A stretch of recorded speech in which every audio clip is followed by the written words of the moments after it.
Piriformis is a hip lateral rotator. So for, I guess, Wes, we had a couple positions. When Wes is on all fours, we want to make sure that the feet are together, that he knees as well. And just brought them out to the side. Alright, can you just go through your active first? So this is, keep it out there. So it's about 45, pretty good. And now just push out to the side. What do you guys think about that? Like it, don't you, Jared? So if you're going to do one at a time, I'd probably try to do it maybe from the side and maybe hold the knee. Okay, so you come on up, show us exactly what you mean there. I remember you saying to arch to extend. We'll throw that in there. Okay, but let's Jared show this stuff right first. Okay. Everyone see that concept there? You're trying to stabilize the lateral side of the knee and then apply pressure on the medial side of the ankle, medial malleolus, and use the lower shank of the limb as kind of a great big torque wrench.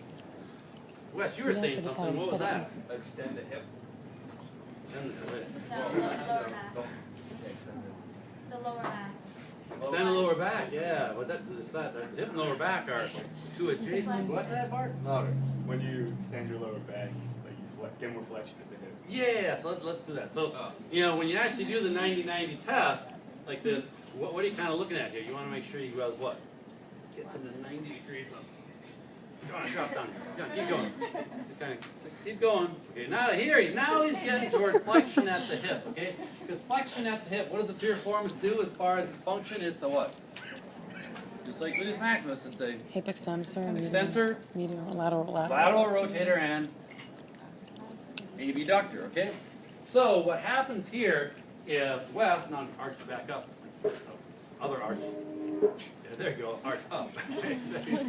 Okay, in this position, as he was originally, what does this do to his amount of hip flexion?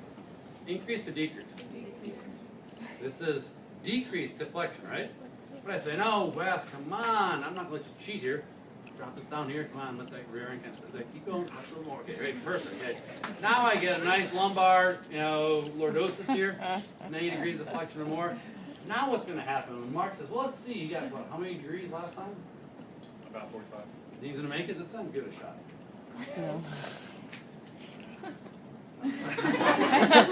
So, even the assessment, if you don't have the right starting position, you get a different number, okay? So, yeah, you can go ahead, if you're going to do that way, okay, you can use Jared's ideas and Mark's as well, mix them together. You got to make sure that you have him in the right position here by stretching him with hip flexion to start with, okay? Now, is that the only way to go? Is that a good way to go, bad way to go? What do you guys think? Pros and cons to everything. Good stuff. I don't know. I feel like that's kind of an impractical position for piriformis. I would have the patient supine and then like cross the foot and like with knee to chest. Could you lie supine for me, Wes? I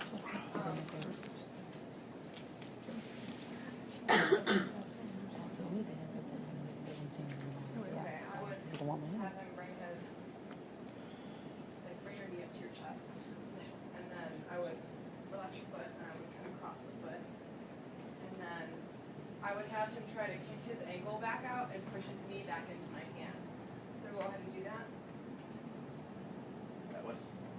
Yeah, like push your foot into my hands in both ways. Okay, and you're trying to push him into what positions now? Into more what and what? I'm trying to push him. Wait a second. Let me think about it. I'm trying to bring his knee up to his opposite shoulder, and. Okay, so what types of anatomical movements would that be? This needs to medial rotation of the hips. Yeah. This. Let's see. Coming up this way is what? Yeah. Flexion, and then coming this way, adduction, okay? The medial lateral rotation occurs down here, okay? And just rest for a second, sir, here, okay? Remember we talked about the ideas of how you might want to try to move in certain planes, one versus another? pick the plane that has the greatest overall range of motion, right? Good thing to consider. What does the hip have as far as its range is? Looking at adding flexion extension together, what do you have approximately? Flection's Typically you have 180. maybe how many degrees here? 30. Ooh, lucky you. 10 to 15 if you're lucky, okay? And then going this way, you want to have what? At least what? At least 120, possibly up to 135 and so on. You add it all together, you get about 150 degrees of range, okay? What about this thing? What motion is that? AB duction. AB adduction. How far can you typically I have to be on the table when I move one leg out of the way, but how far can I adduct? 10 degrees. How far can I abduct? 50. Lucky if you get out 25, 30, okay? Numbers Put are- that together, what's 10 and 30? 40 compared to 150? Ah, that sagittal plane seems to make a little bit more sense. What about, just relax. What about what happens with medial lateral rotation? What would you typically see? If you had full range, you'd get what? 45 and 45. But you already know what? You saw them get limited range, so maybe 10 and 15 with another 25, so you got about 40. Which plane of motion has the most amount of range? Sagittal plane, the flexion extension component. So that's why when Kate did that, you were absolutely right. Take someone up into this position, all right? You're going to really stretch the piriformis by focusing on the flexion component, and then what'd you do? Your secondary one was adduction. Okay, you're trying to push this knee the opposite shoulder like this. I think a lot of people probably do self-stretches. I'm going to cross your foot over here. Like this. This is just kind of self-blocking to make sure the person stays adducted. And you tell them one of these things. Now pull over this way. Okay, how many people have seen this kind of piriformis stretch? Very common. This is what Katie was just trying to do with her hands and so on. Okay, so even though you're probably getting all three components on the all fours, where you can put them up like this. Oops, sorry. You put them in this position. I want you to take a good close look at what you have to be cautious about here, because Jared said it here if you're on all fours. I'm doing the same thing here. I block at the lateral side of the femur, and I push on the medial malleolus.